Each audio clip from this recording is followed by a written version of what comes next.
And we're back. We are back. We're here in this week 2 of the winter anime season, but our first week with our full list. Yeah.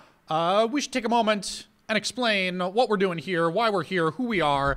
I'm Ben. I'm Scott. I'm Kieran. This is our show where we watch 10 anime, except when it's 11, but right now it's 10. 10 anime from each season every week.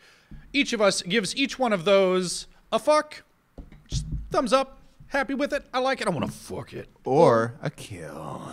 Or a kill, don't like it, want it to go away, don't want to keep watching it. And sometimes things get killed for realsies and we stop watching them, so that theoretically by the end of the season we're only watching the actually good stuff. Theoretically. I mean, it worked out great last season. Yeah, it did. We pared it down to exactly 3 shows, which were each real fucking good. Yeah. So, you know, there's hope. I was happy with that. I was happy with it. Yeah. Yeah. Hope. It's a nice word, isn't it? It's a nice fake word. Guys, you hope in one hand.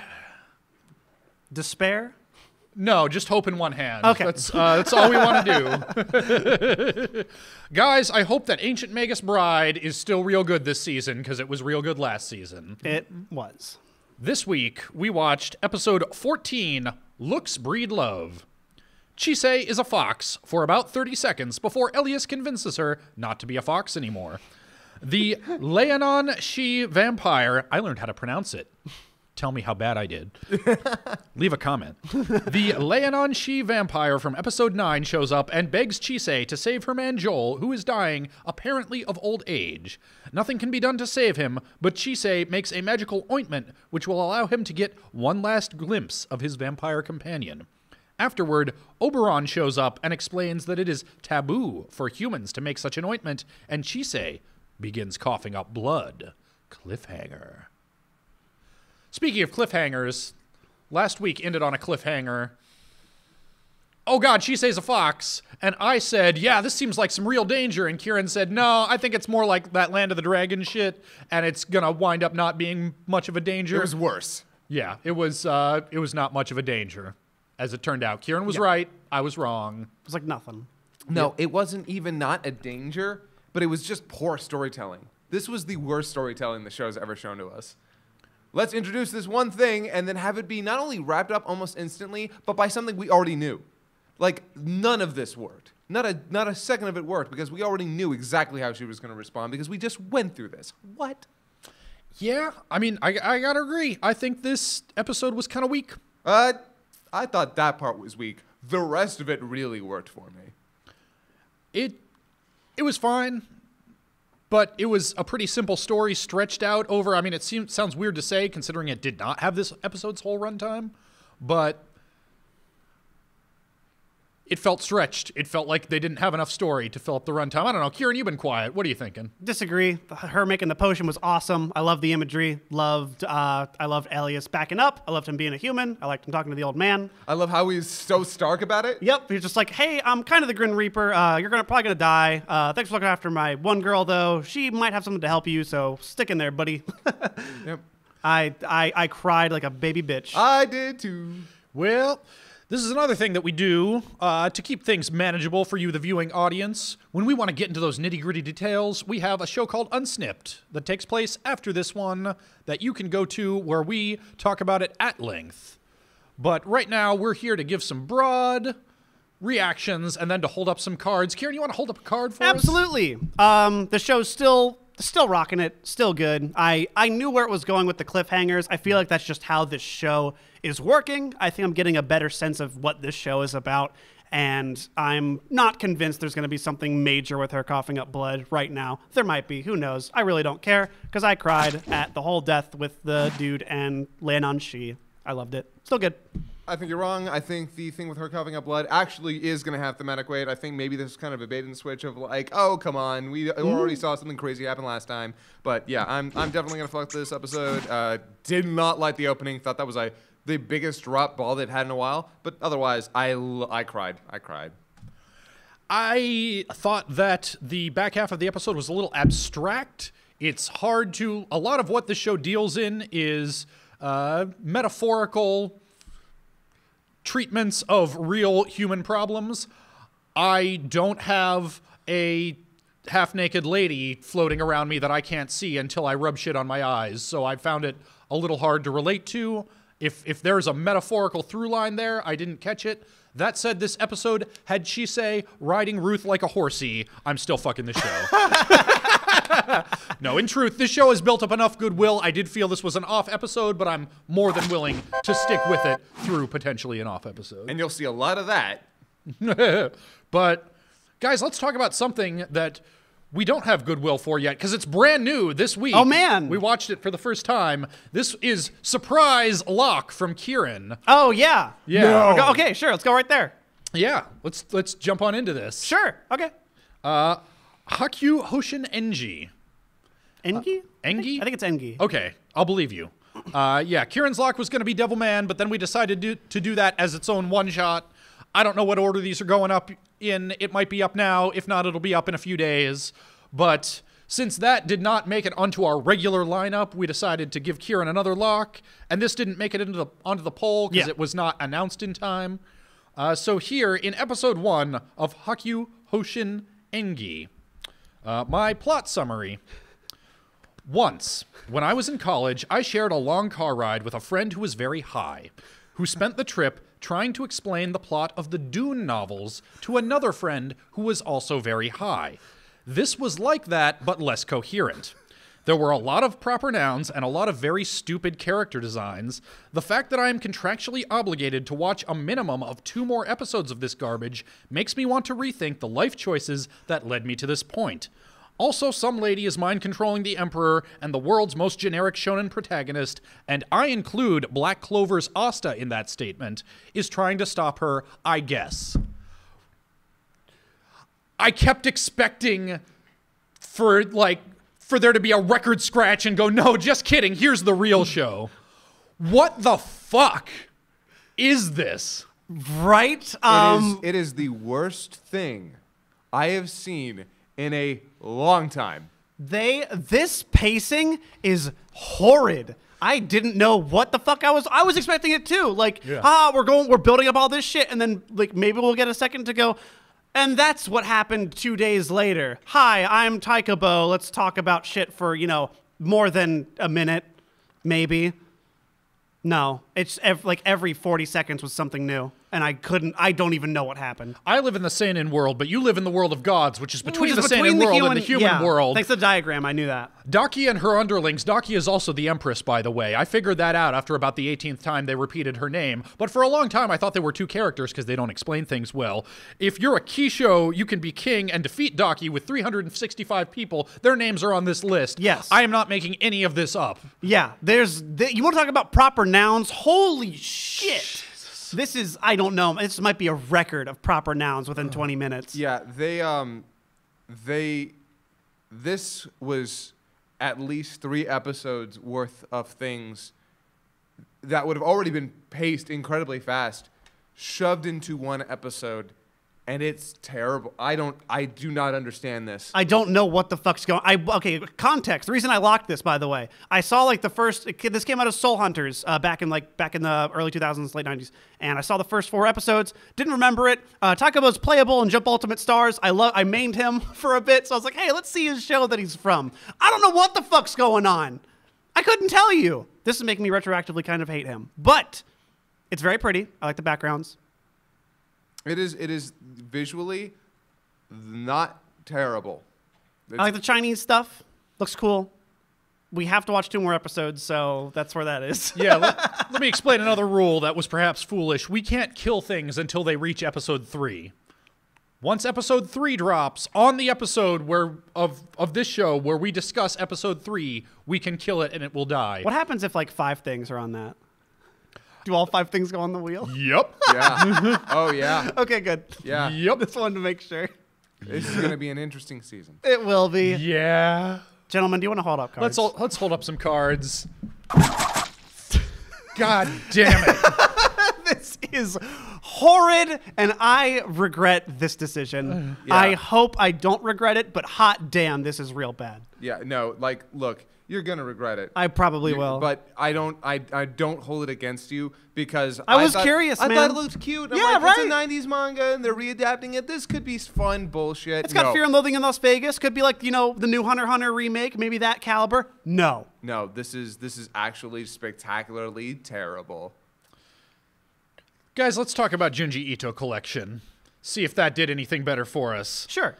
So this is for those who didn't watch last week, this is an anthology series, and last week's episode had 2 different stories. This one also did.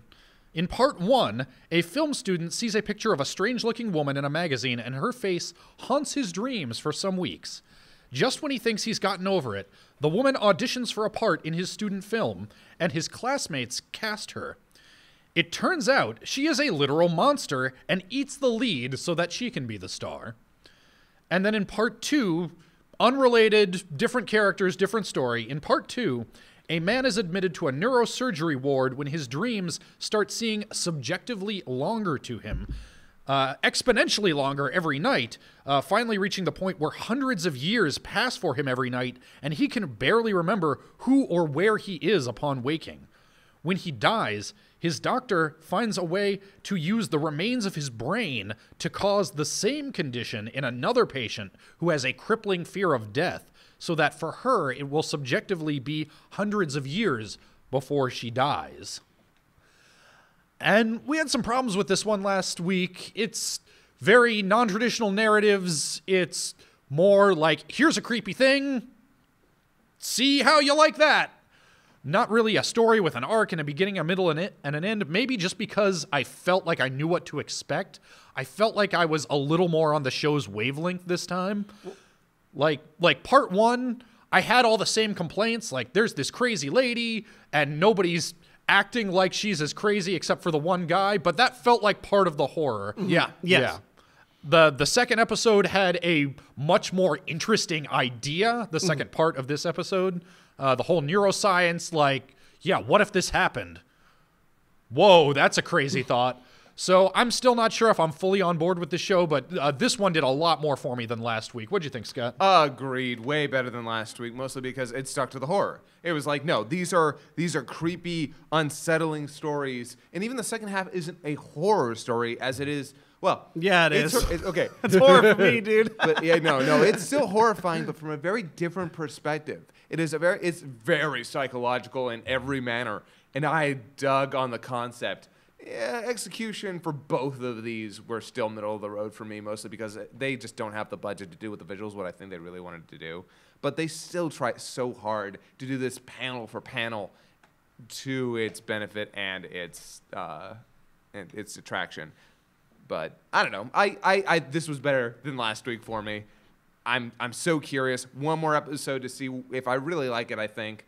So yeah, totally agreed. This is definitely a step up.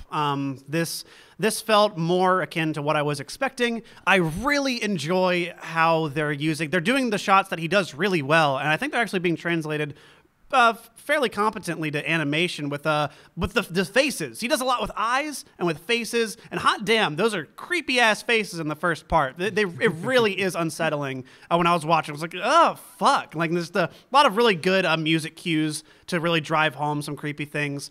But the second half, I've actually read that story, so I knew that whole one. And I was really excited to see them do that one, and I thought they did a really good job on that.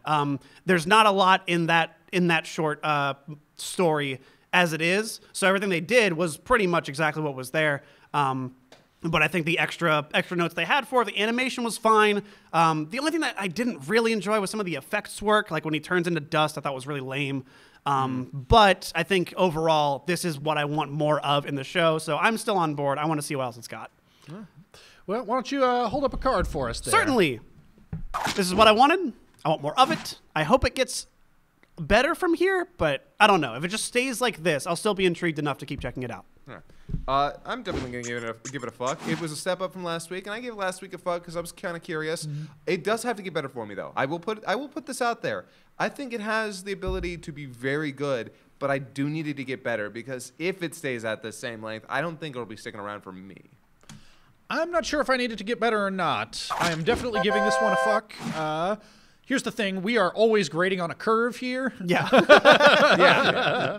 And depending on how some of these other shows go, You're right. this might wind up, like, even if it stays at this current level, it might wind up being the best of a bad crop. But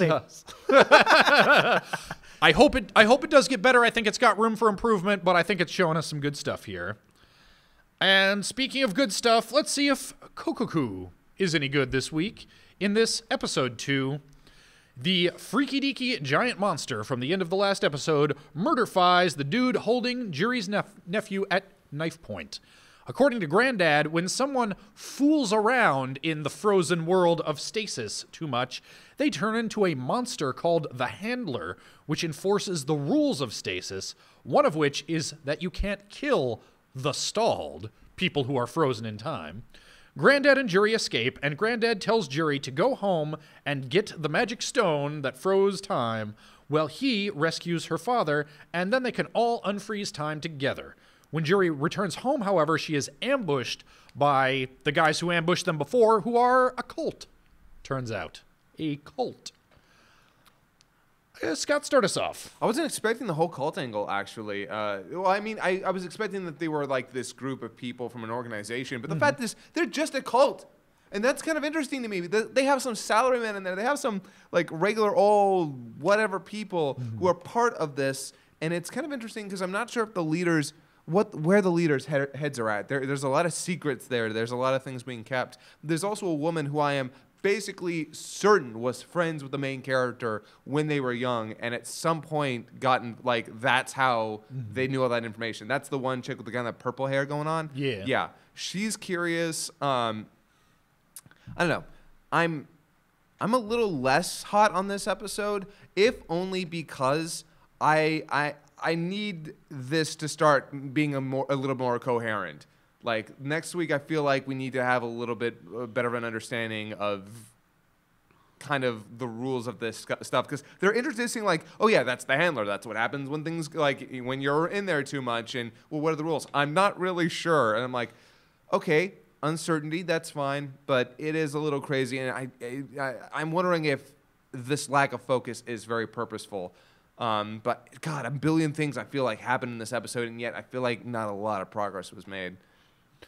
Yeah, I'm definitely hoping that it slows down and gives us a breath and lets us catch our bearings at some point. That said, I do appreciate that it's not giving us a giant upfront expo dump. Yeah. You know, there's no magic PowerPoint presentation that tells us how chakras work in this show. Agreed. So it's I'm here or there on it. I'm definitely this could really get real good. This could get real bad. I don't know. What are you feeling like, Kieran? I think it's dancing on that edge of, okay, you had a really cool premise, but what are you gonna do with it? So I'm still on the show's side when it comes to the being time stopped. I like the cult angle. I like crazy extra dimensional Lovecraftian looking dudes. I think that's fun. I like that shit. Where this goes from here is it could go either way. I'm just kind of dipping my toes in the water here. I'm not wholeheartedly invested. I don't expect anything of this. I have no expectations. So I'm just kind of treading water at this point for this show. It's fine. And that's about where I stand right now. Yep. Well, it's fine enough that I'm going to go ahead and give it a fuck. Yeah. How you feeling, Scott? Yeah, I'm gonna fuck this one. Again, the 3-episode rule for this one is in very well effect. I feel like next episode I'm gonna have my full opinion on where I think the show is going. So we'll see. Yeah, I'm kind of riding that too. What it's doing right now is cool. We're gonna have to see where it goes. I'm with it for right now. Hopefully, it can do something neat. All right. Well, let's see if Hakata Tonkotsu Ramens can do something neat for us. In episode 1, welcome to, I'm assuming it's Hakata. Is it Hakata? Yeah, Hakata. Yeah. Hakata, okay. Welcome to Hakata, where there's neon and jazz everywhere, and 3% of the population are hitmen.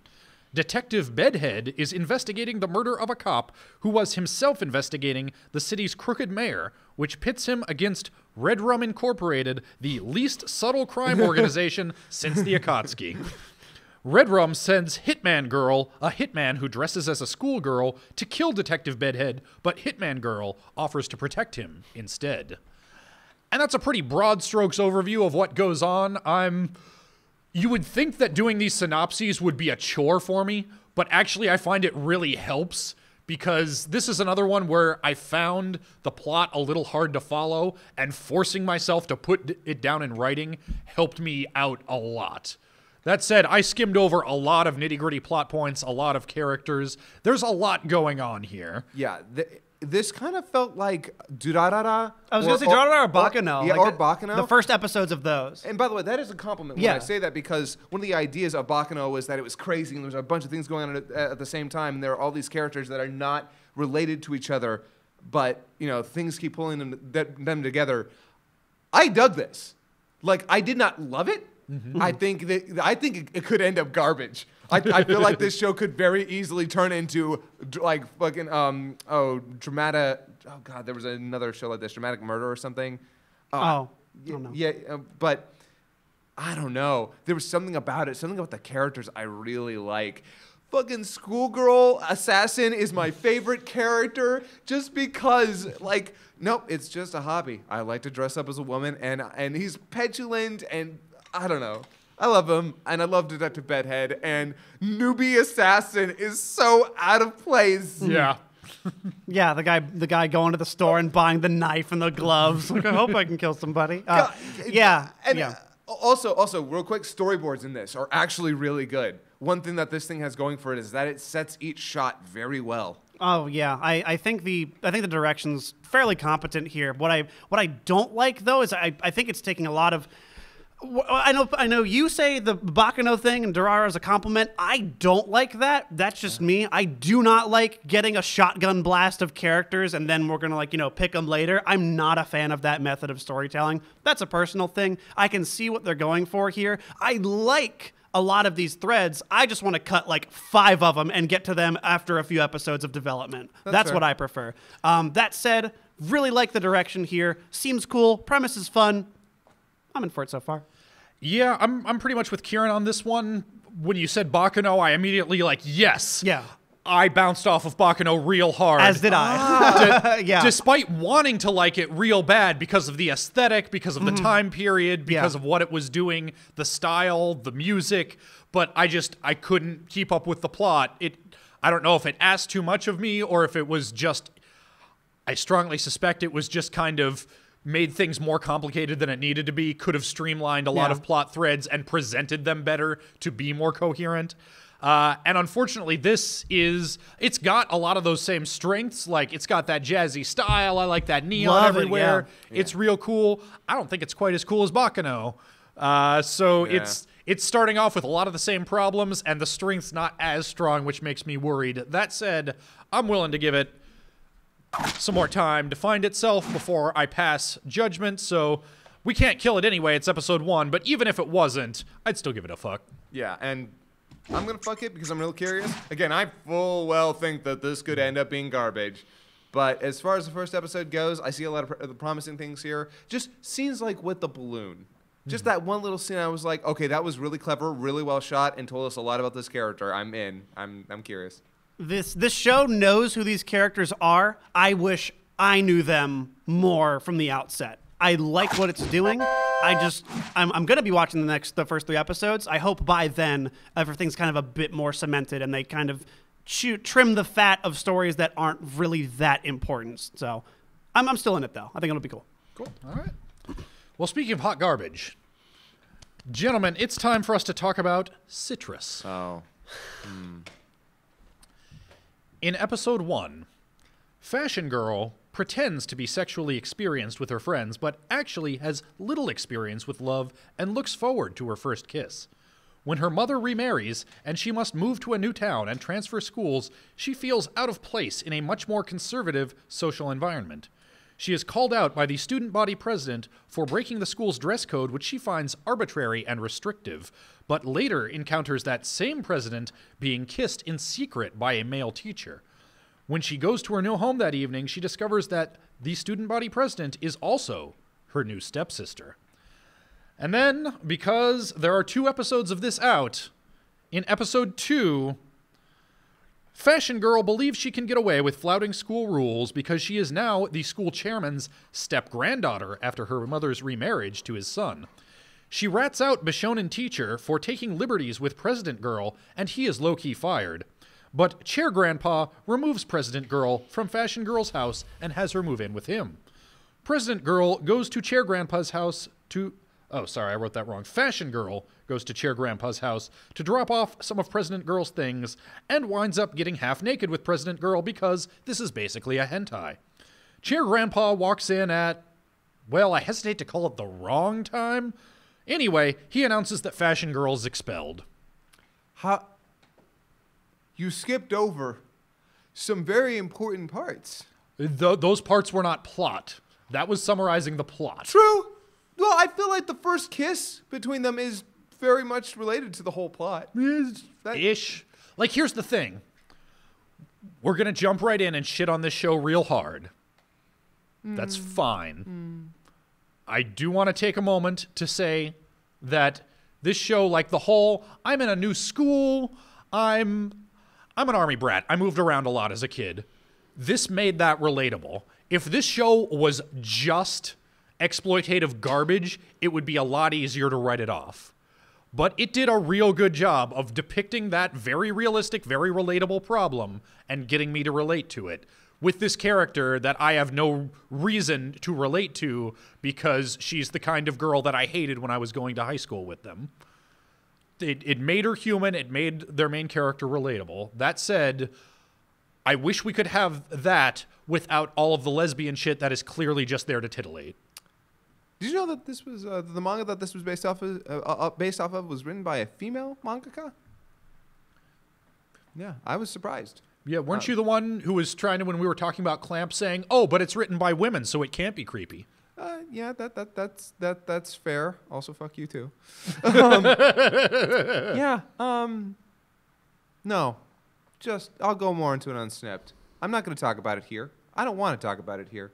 If you want to hear my opinions about Citrus, come to Unsnipped. I'll give you my opinions. Until then, I'm just going to hold this up. Just going to hold it up.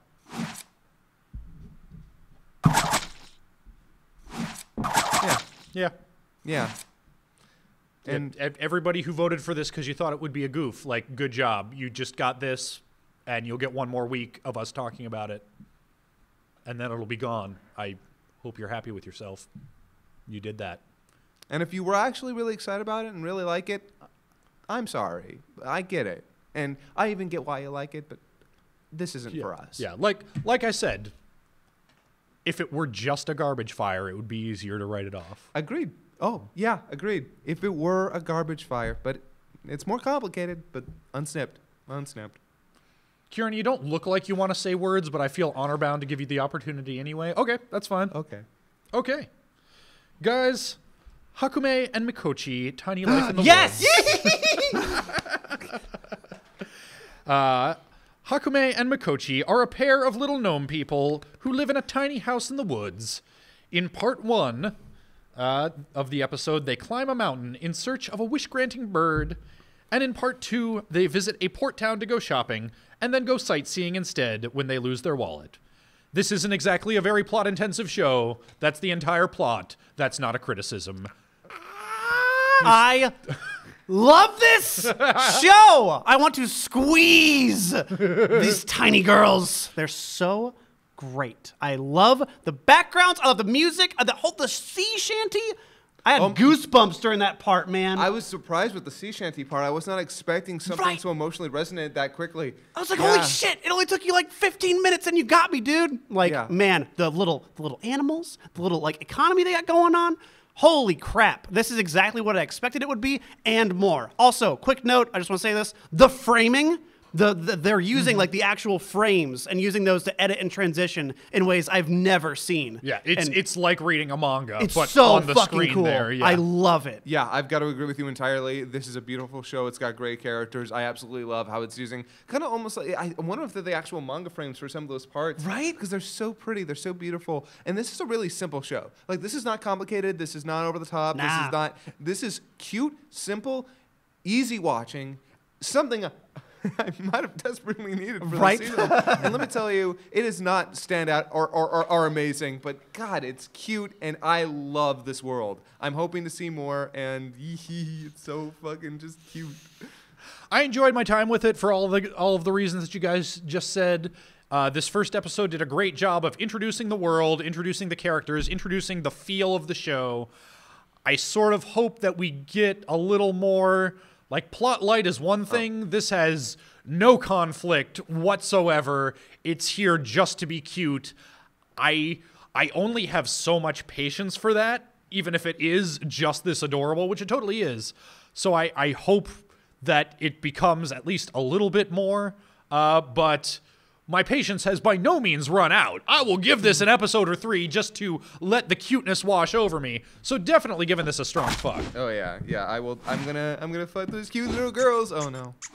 I didn't want to be the one to say that, but yes. But no, seriously, by and large, I think most of the conflict is going to come from interpersonal stuff or personal growth. I don't expect I don't expect this to become episodic or nothing. Yeah. I mean, not episodic. Epic. Serial or epic. Yeah. I expect this to be like character growth stuff and maybe some new characters introduced causing conflict, but I don't see some big old thing. Yeah, we'll see.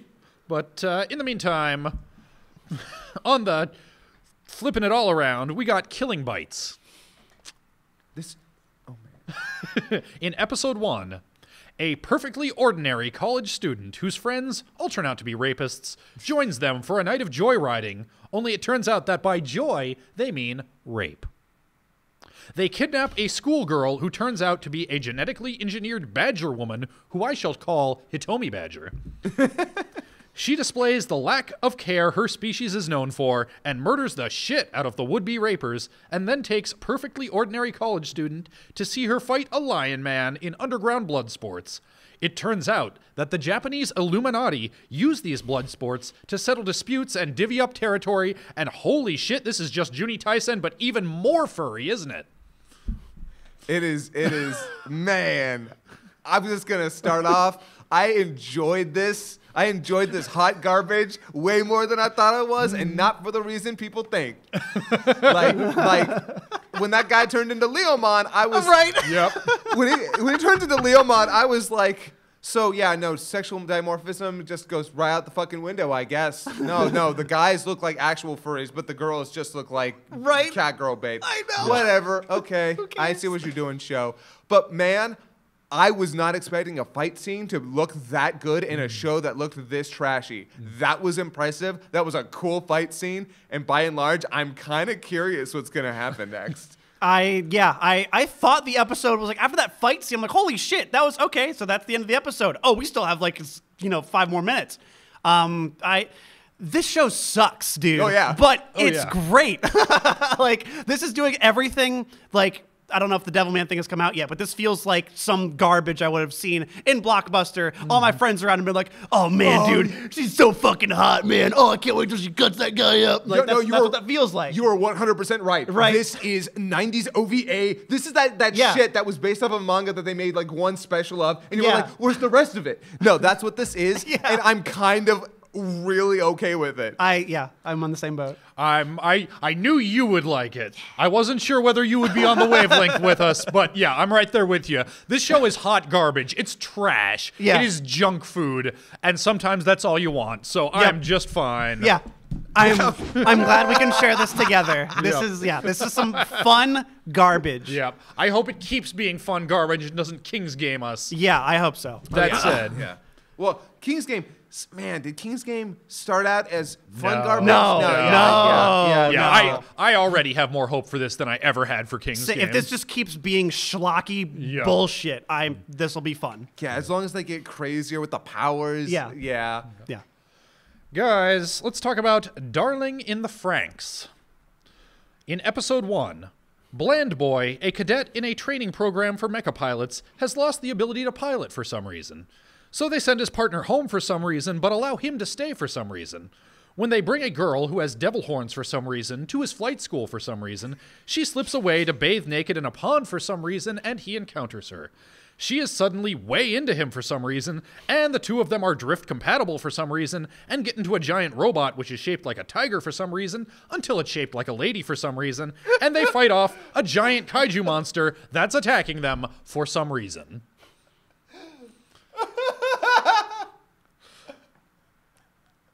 Okay. This is bad.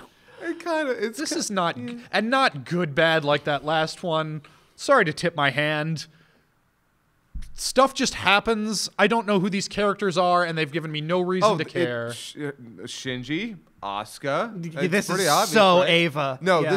this is obviously intentionally Ava. By the way, like Yeah. this is Studio Trigger. They know what they're doing. Yeah, they know. They're all fans. Yeah. This feels like this does feel like they're trying to do a fan work of like, because these guys are big giant otaku nerds. And this A1 and Trigger together, they've worked in the past together. Like alone, I think the animation is doing a lot for me. I think how dynamic a lot of these shots are. It's Trigger, you know what you're gonna get. And the stuff that is working well is mostly the Trigger side. The story side, I don't know what the fuck's happening. I couldn't tell you anything about it. But the end gives me enough hope for maybe there'll be something more dynamic. I don't know, but it looks pretty. Yeah, no. When it's in motion. I can't believe they took Asuka Langley Soryu, mixed her with the fish bitch from Blue Submarine, put them in Liger Zero, and then just said go. Like, and the main character, like, man. So you know that scene with that chick when she's sent packing? That hurts. That scene is hard to watch, and the kid's like, oh well, I guess I'll just be miserable. Oh my god, it's just. I don't know what to think about this because it's really pretty. It's Studio Trigger, being Studio Trigger. I want this to be good, but fuck, dude. No. Guys, I didn't like Evangelion, and I didn't like Pacific Rim Fight Me. Why would I like them doing the fusion dance? Knife it. I feel glad that I have to watch 2 more episodes before I can make my full assessment, but as far as the first episode goes, no. Wow, Trigger. I can't believe you dropped the ball. I blame A1. I think all the stuff bad is A1's fault.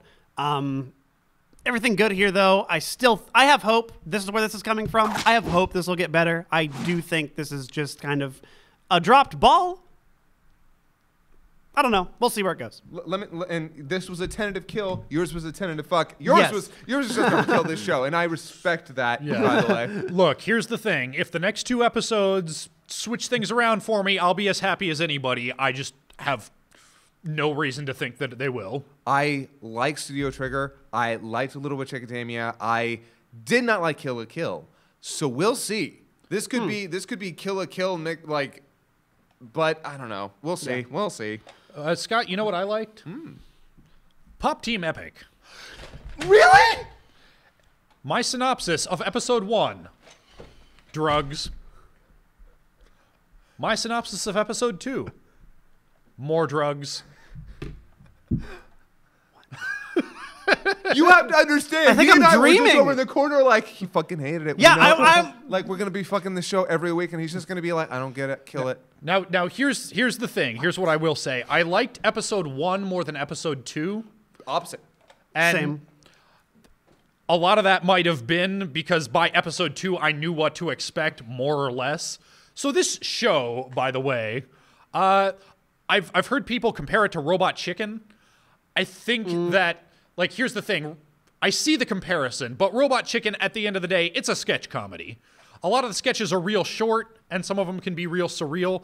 Calling this a sketch comedy credits it with more structure than it actually has. Yeah. It does not have discrete sketches with payoffs and, like, build-ups and running gags and characters.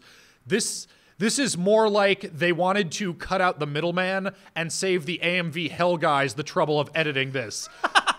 So they just made AMV Hell the original anime. Oh, that's good. Yeah, this is surreal comedy insanity. Like, I don't know how else to explain it. It feels like something you would, if you saw this at 3 in the morning on TV, you're in the perfect mindset for what this is. This is bonkers And I don't even know what else to say other than I can't believe how well they are pulling off the meta shit. Yeah. And not in just a, haha, it's a reference. In a, if you are a fan of the anime medium and know anything about the production process, this is a love letter and just crazy shit. I love it. The first segment from episode 2 is It's so so fucking good. Holy shit. And the conceit of the show is that it's the same show twice in a row, but if you watch it the second time, they change stuff.